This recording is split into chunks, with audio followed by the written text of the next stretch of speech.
Okay, great. Well, I think we will kick off. The session is being recorded, so we will share it with everyone afterwards and for those who can't make it. So, hi and welcome to everyone who can make this session. This is the second webinar in our series, Every Hour Counts. If you've missed the first one on inspiring governance, I will share the link in the chat afterwards, so you can always find it on our website. In this webinar, we will be looking at how you can volunteer your skills to support the nonprofit sector as a treasurer. So just to give you guys an idea of what we're going to be going through today, we'll give an introduction to those who are helping me host this session and the experts within the nonprofit industry and especially becoming a treasurer.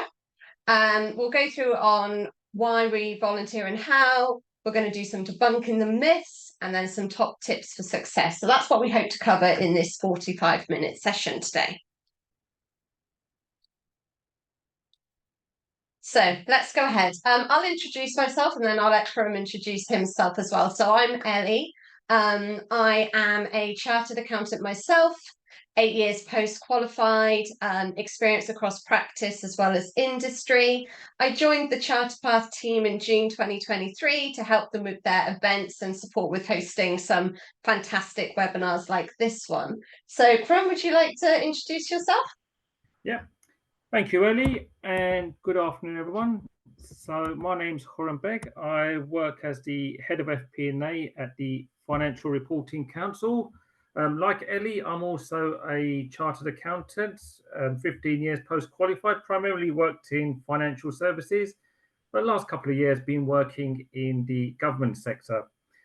And also in my spare time, I currently volunteer as a treasurer for a charity called Books Beyond Words, but I've also had previous experience volunteering my time as a treasurer. Thank you, and I think we'll now pass over to Janet.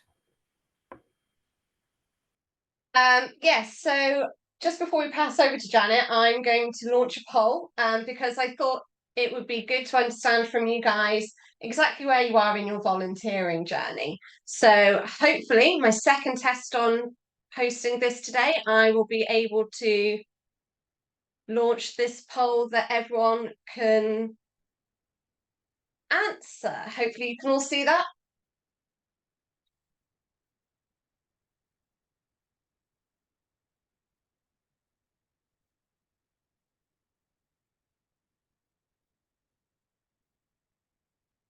Give it a couple more minutes for people to answer that.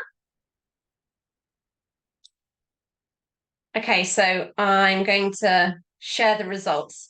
So hopefully you can see that we had a choice of 3 questions. At least half are currently volunteering their skills, which is fantastic to hear. Some have never volunteered, so hopefully within this webinar, you're going to get some really useful information out of it. And those who have previously volunteered your skills, hopefully this will give you that next step to be able to go and volunteer again. Great. So if we move on, just before I hand over to the fantastic Janet that we do have joining us today, I just wanted to share a bit of information to those who might be new to Charterpath, exactly what we do and where we started. So Charterpath was launched during the pandemic, and we saw firsthand the impact on the charity sector with huge fall in donations on volunteers at the same time that actually the rise in demand grew. This impossible challenge has continued post the pandemic with the cost of living crisis and more people than ever turning to charities for support. So it's unsurprising then that the volunteers with financial skills are the #1 most in demand skill set for governing boards, according to the DFE. There's also a great need for diversity of volunteers. So what we try to do at Charterpath is we want to support the nonprofit sector by inspiring more finance professionals into skill-based volunteering, connect nonprofits with volunteers with financial skills, engaging with the finance profession to embed volunteering as the status quo and a norm within a finance professional's career. We have an ambition to increase the percentage of finance professionals volunteering from current estimated levels of 10% to over 50%. So this event is one in a series to help and support people who are either interested in using their skills, already do, or have previously, to understand how to get involved and continue with that journey. So to help us explain all of that is the fantastic Janet. So she is the CEO of Reach Volunteering, but I'm going to let her introduce herself and give a bit about her and her experience to you guys. Thanks, Ellie. And I'm taken aback again by I just love the clarity and ambition of Charterpath's goals. I just think it's fantastic and much needed. So I'm the Chief Exec of Reach Volunteering. I have been mainly in the voluntary sector, but also in private and public sector over 30 years. But I've been at Reach for 15 and 11 years as the Chief Exec. So very passionate about this and other related topics like skills-based volunteering. And I've just recently joined the board myself of the Movements Trust, so it was really interesting coming in to the board of a tiny charity and that experience of being a newbie. So that's been interesting. But I had previously been a school governor as well.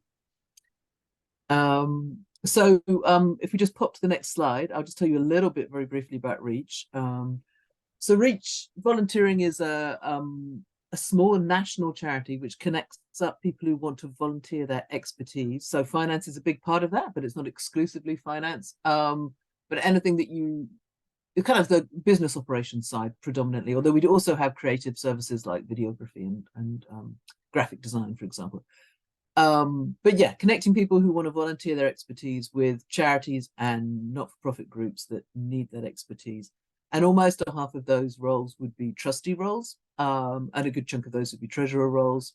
And then the rest would be what we call skills-based volunteering. And that might be for a sort of hands-on operational role, or it might be a short-term project. So from a finance point of view, that might be a really tiny charity with no staff. It might be someone to actually administer the finances. In a larger organization, it might be, which would still be small compared to most of the commercial outfits that people will work with.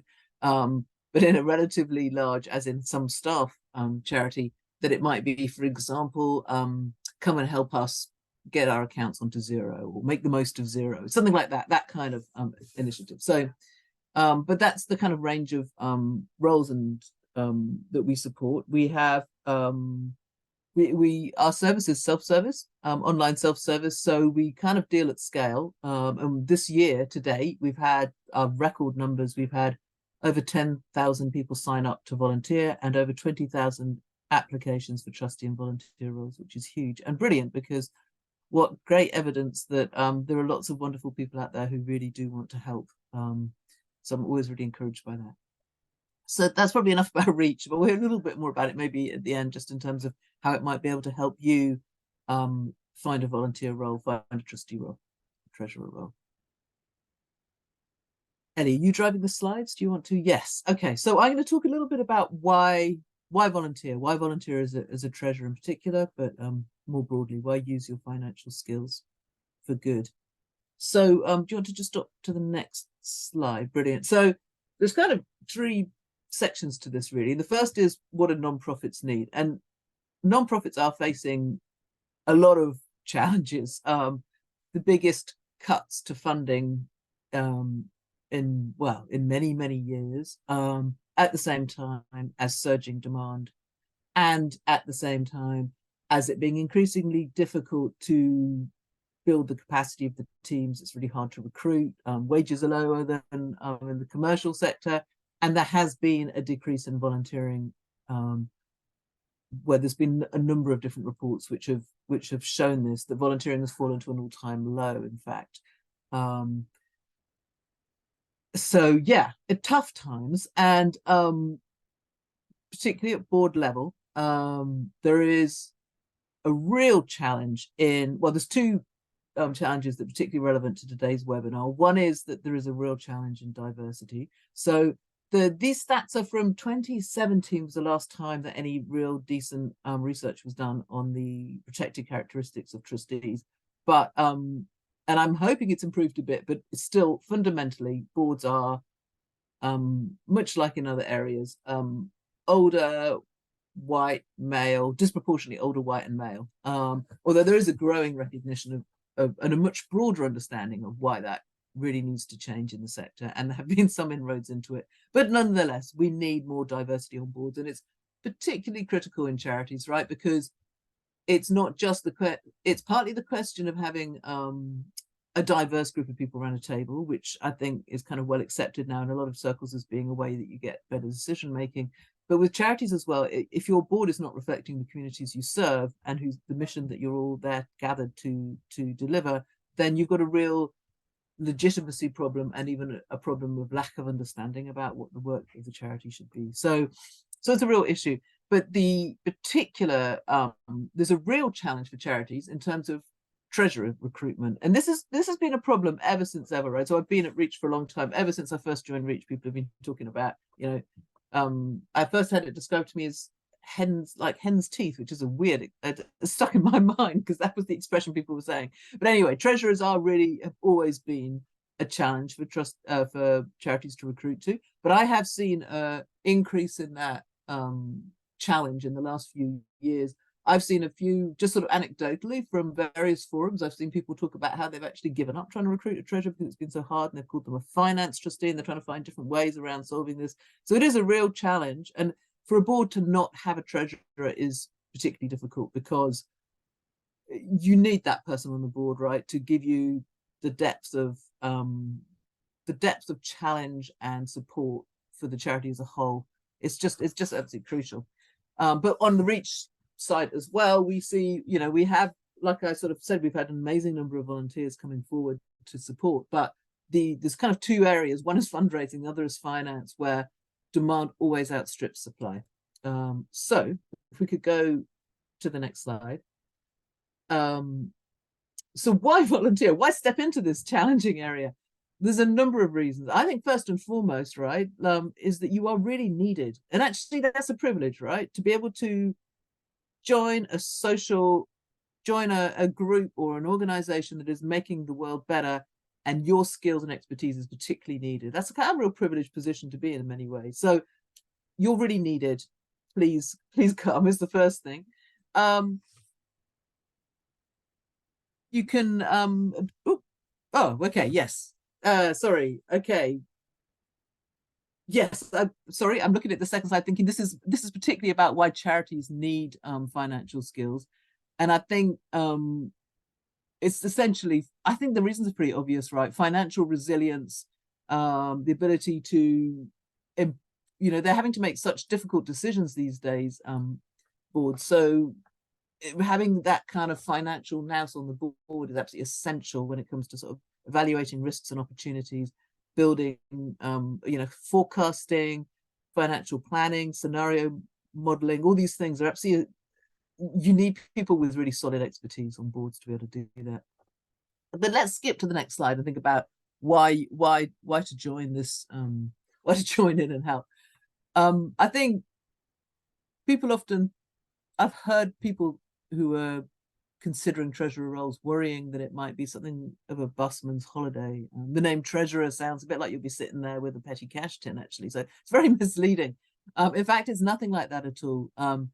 Although you're, as treasurer, bringing the financial expertise, you're not the sole person responsible for expertise. Rather, you are part of a collective who's providing strategic leadership to a charity, and you're providing the expertise for the rest of the board in finance. And so that's a really interesting position to be in, right? One, most of the conversations you're having are about strategic issues. Secondly, a large part of your role is about translating financial issues for a non-financial audience, which is a really important skill set, right? And you'll be surrounded by people who've got deep expertise, but in very different areas to you, which is interesting in itself, and you can learn a lot from them. And it can broaden your horizons and grow your network in really interesting ways. But also, I've heard people talk about how when they joined a board, they feared they didn't have the right expertise. But then being surrounded by non-financial specialists, they began to realize how deep their expertise is. Because if you sit in a team, you're surrounded by the people with similar expertise, you don't necessarily realize how expert you are. So it's actually kind of very validating as well as learning new skills. And then improving your well-being is just, so if you can, there's an awful lot of research which shows that volunteering is really good for well-being, and that's largely to do with people feeling that they have a wider purpose, a larger than their own lives contribution that they're making. And I think, particularly for people with financial skills who are so needed on boards, the sense of making a wider impact is and being really needed and really useful is just there. So and you'll be making a difference, a huge difference. So I feel like I probably need to stop there and let other people make their contributions. I could talk about this for a long time, but over to you, Ellie. Thank you very much. It's really great to get that experience from someone like yourself who sees it firsthand and understands the requirement and the need for this role, which is so crucial. So speaking of hands-on experience, we're going to hand over to Karim now, who is going to talk about what is a treasurer role from his own experiences and to take us through exactly what that includes. So over to you, Karim. Excellent. Thank you, Ellie. So what is a treasurer's role? So there's different kind of roles that get advertised if you're looking for any kind of voluntary role, and the title of the role can be slightly misleading, but sometimes there'll be recruited someone for a trustee, sometimes it's a treasurer, your school governor, financial volunteer. For my own personal role, which I'm currently volunteering, it was advertised as a trustee. However, I'm deemed as the treasurer, so any kind of meetings with a charity, I'm the treasurer. However, one common theme amongst all these different kind of job title is they all have some kind of financial oversight. So that's the key thing across all the different roles. And also there's lots of different tasks that you can do with all these different roles. So Ellie, if we can just go on to the next slide. Thank you. So this slide here, it shows all the different type of tasks that a treasurer can do. Hopefully a lot of these different tasks that are noted here will resonate to a lot of the audience here. What I'll do, I'll just briefly talk about my own experience with my current role at Books Beyond Words. So when I first joined, it was mainly more towards the right-hand side of this diagram, where it's just more review and oversight. And that's mainly because the CEO of the organization actually had an accounting background and they were able to understand the financials themselves. And for my role, is more of a case of review, challenge, and make sure the financials make sense. However, that CEO retired and we now got a new CEO. And now the task have changed from being review and oversight to more hands-on preparation because the current CEO doesn't quite have the same financial knowledge or skill set as the previous CEO. And I'm going to give a specific example is a lot of charities, they do tend to do the financials within Excel. And unfortunately, this current CEO is not quite up to speed on Excel and actually will calculate financials using a calculator and then hard type in the numbers in Excel. And as most accountants, we like Excel and we can use Excel. Excel is our friend. And for someone like myself, I've now taken a more of a hands-on role because it's very easy for me to use Excel. It's very easy for me to ensure that I'm putting some controls in place. I'm going to use a term here which is quite well known amongst accountants, and that's ensure we don't have any spreadsheet errors.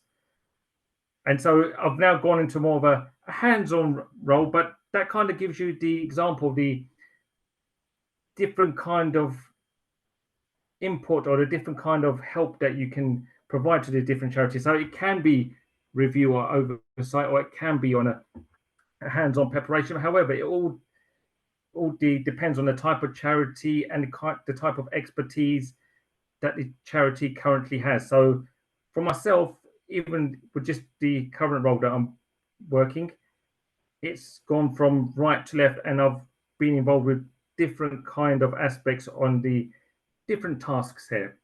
So that's the role of the treasurer. If we can now go on to the next slide, please, Ellie. Okay, excellent. So debunking the myths. So if we can just go to the next slide, please.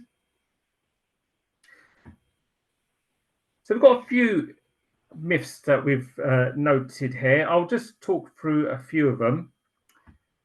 So the first one is, I'm just going to start on the bottom right. It will get in the way of my job.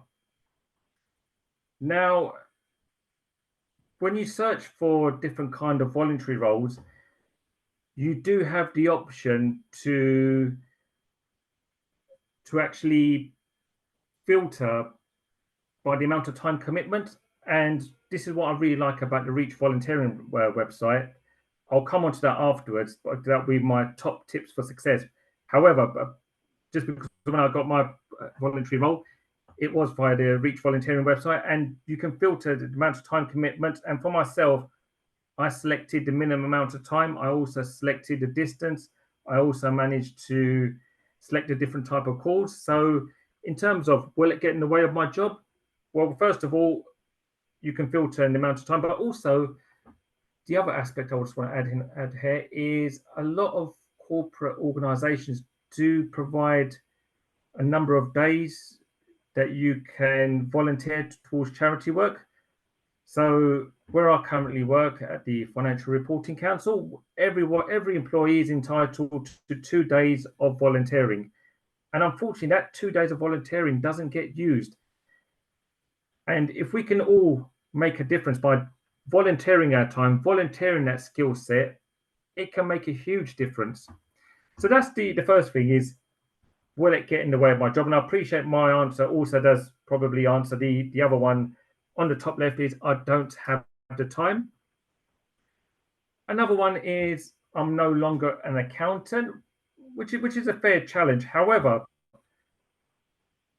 if you've stopped working in accountancy, one thing I will say is the charity accountants is probably the most simple set of accounts. It's kind of straightforward. It's just revenue, expenses, surplus, deficit. So in terms of corporate accounting, it's not going to be the most difficult. And quite frankly, things don't change too much. So even if you haven't been an accountant for a long time, it doesn't really change as long as you understand the basic fundamentals, which most accountants will be aware of. And if you are nervous, there are other support networks available to help as well. So I'm just conscious I'm talking about quite a lot. I'm just going to go through one more, and then I'll let Ellie and Janet add to this as well. I don't have enough experience, which is again a good challenge. What I will say is, within FRC, I've managed to get 2 part qualified accountants also now involved in volunteering, and these are 2 accountants with not too much experience, but very early in their accountancy journey. They've only just started studying ACCA or ACA, but yet they're both very keen to help, and they've both now got involved with volunteering for a cause that is actually very close to them. So you can find roles which actually doesn't require a significant amount of experience. So I'm just going to stop there now. I'll let Ellie or Janet come in and if you want to add to this myth busting slide.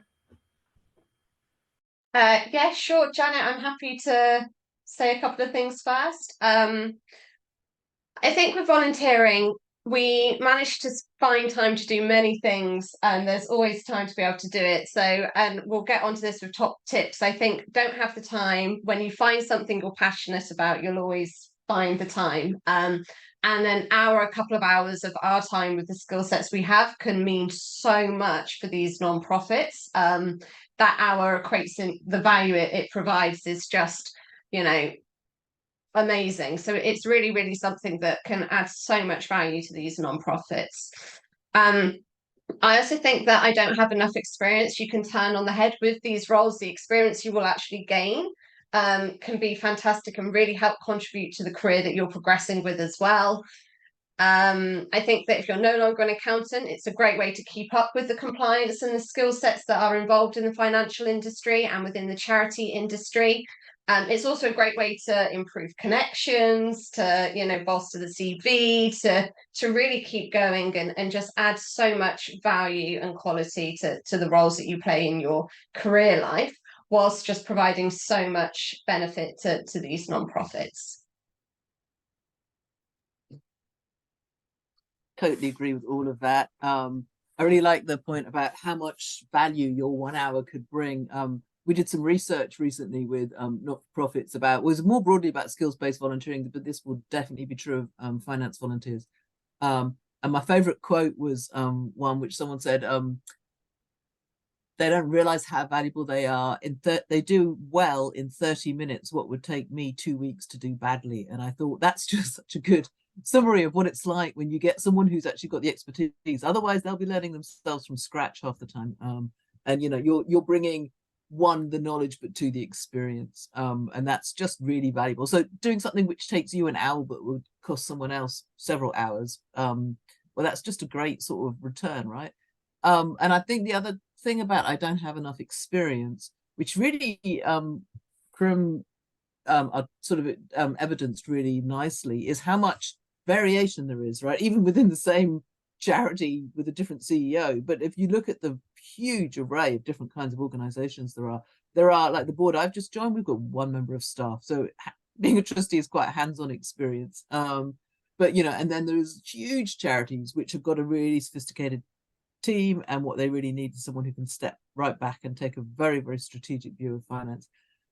You've got such an array of different cultures. Some are kind of really activist, some are very, very old and established. You've got such an array of causes.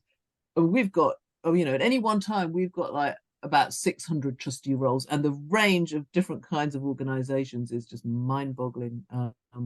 So, from very, very niche to very, very generalist, from very local community to global.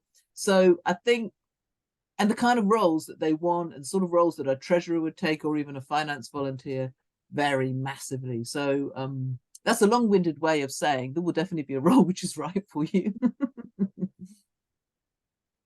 Great, fantastic. And if I could just ask a question to Krim, Janet, both of you. One of the myths here we haven't necessarily addressed is that unsure of the risks associated. So as finance professionals, we hold a level of responsibility and compliance. If someone was new to volunteering, or maybe hadn't necessarily done a treasurer role before, how would you help them to understand the risks associated with it, or the lack of risk, I should say?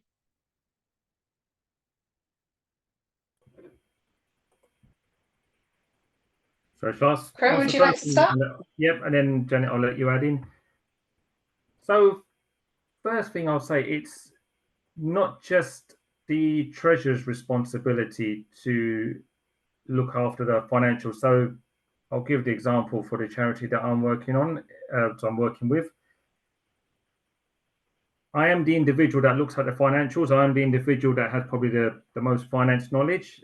However, it's actually the entire board that has responsibility to look at the financials and to make sure it's being managed correctly. So it's not just one individual that takes the full responsibility. It is the entire board, which is why we have quarterly meetings with the charity, and I'll give the update at the quarterly board meetings. But it's up for the other trustees to also to ensure that they understand the financials. So it's not just one individual who takes the full responsibility. It is the board. Janet, I'll pass over to you. I'm not sure if you want to add anything extra.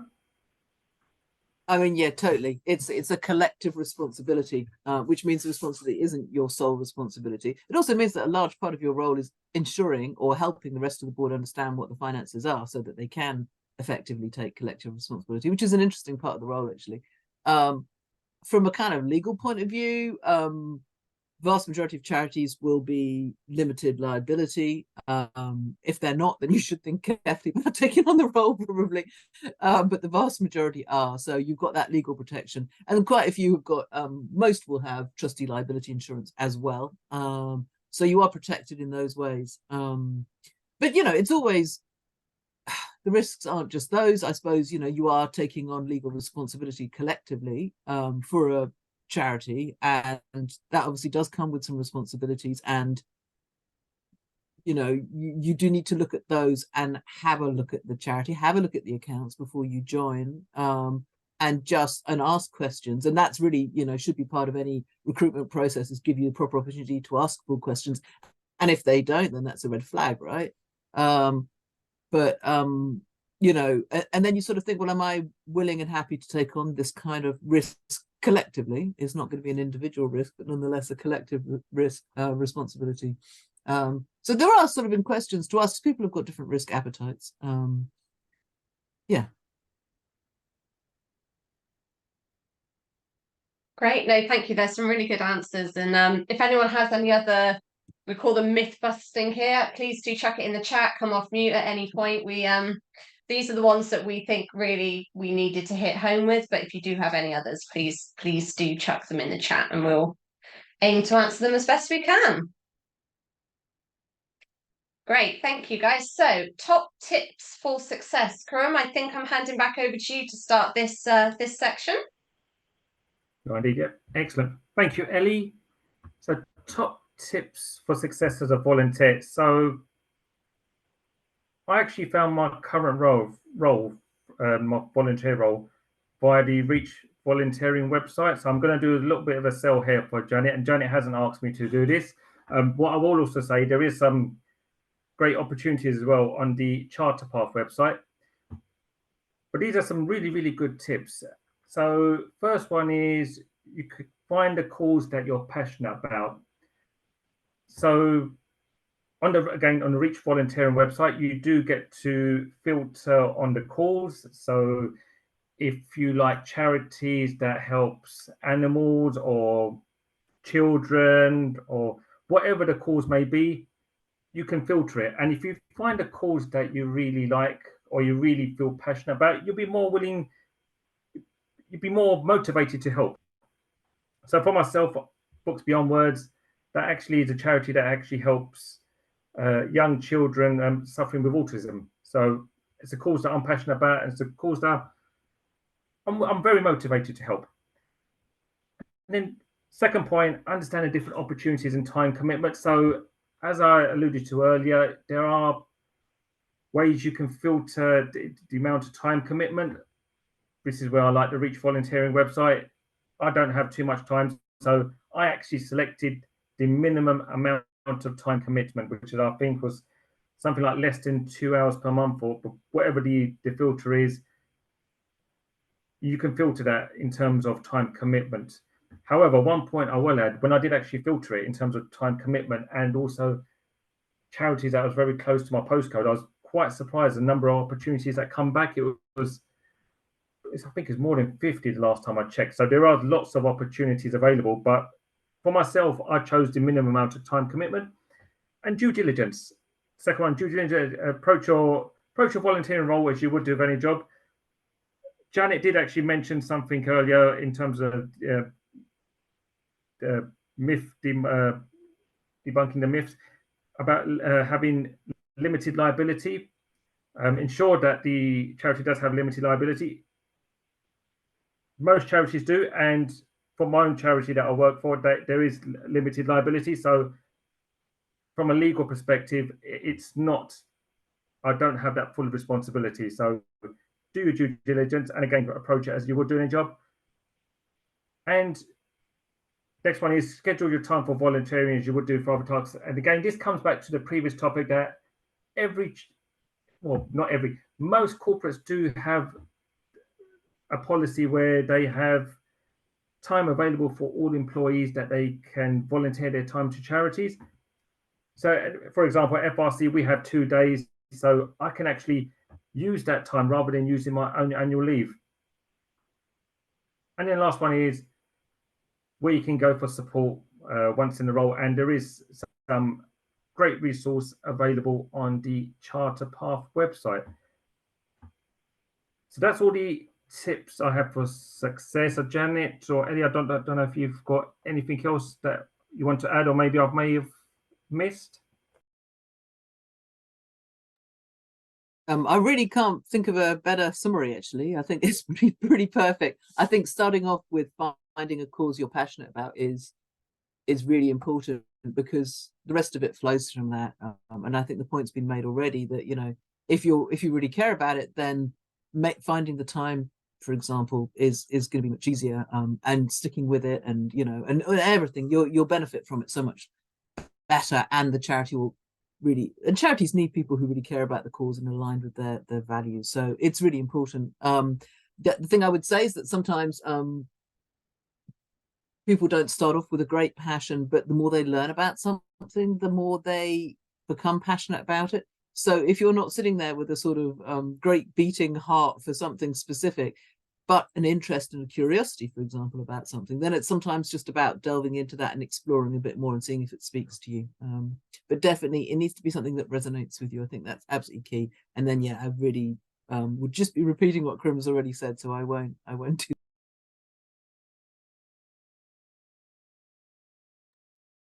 Great, thank you both. Sorry, there was one thing I wanted to say actually, which is that on the Reach platform, one thing that we haven't mentioned is that you can search by all the ways that Krim said. You can and you can get an email digest on a weekly basis of any new roles that come in and fit those criteria. So you don't have to keep going back and searching. But the other thing that you can do is you can create a profile as a volunteer and sort of say, this is my this is my professional experience, and this is the kind of thing I'm interested in. And then boards which are looking for treasurers or volunteers can then suggest their role to you via the platform, and that can be a really positive way of finding a role. Fantastic. Thank you so much, guys. And thank you for sharing your time and knowledge with us today. Hopefully everyone's found this a really insightful session. Thank you guys for listening, and hopefully this has really helped you all get a passion to go out there and become treasurers. Along with the Reach website, we do have the Charterpath community. So the website's been on most of these slides here, charterpath.org.uk. You can find all these events here, as well as previous ones and upcoming ones, as well as a link to this recording afterwards and the jobs for any roles that may be available. So what I'm going to do now, as we're coming to the end, is launch a second poll, if I can make this as smooth as the one before, because we'd really like to understand if, after listening to the session, listening to Janet Crum and all the experience they've had and the benefits of becoming a treasurer, if you guys would volunteer or be more likely to volunteer your skills in the future. Now, I know some of you are already volunteering, but maybe it's more of an incentive to be a treasurer, to continue volunteering. It'd be really great to get an understanding of how you guys feel. So, really great news is that 100% of people said yes, they would. So fantastic. Our job has been done well here, which is really, really good to see. And, it's a great quote here just to finish on, which is, volunteers don't get paid, not because they're worthless, but because they're priceless. And it just goes back to that 1 hour of your time can mean so much for others. And, Karim said about Excel, I think we're all aware that, what we could do in 20 minutes, if you sit with someone who can't do Excel, it would probably take them 2 weeks and can be painful for all. So again, just a big thank you to everyone on there. Again, a reminder that Charterpath has a whole host of volunteer opportunities for finance professionals. So please do go to the website or to the Reach's website as well.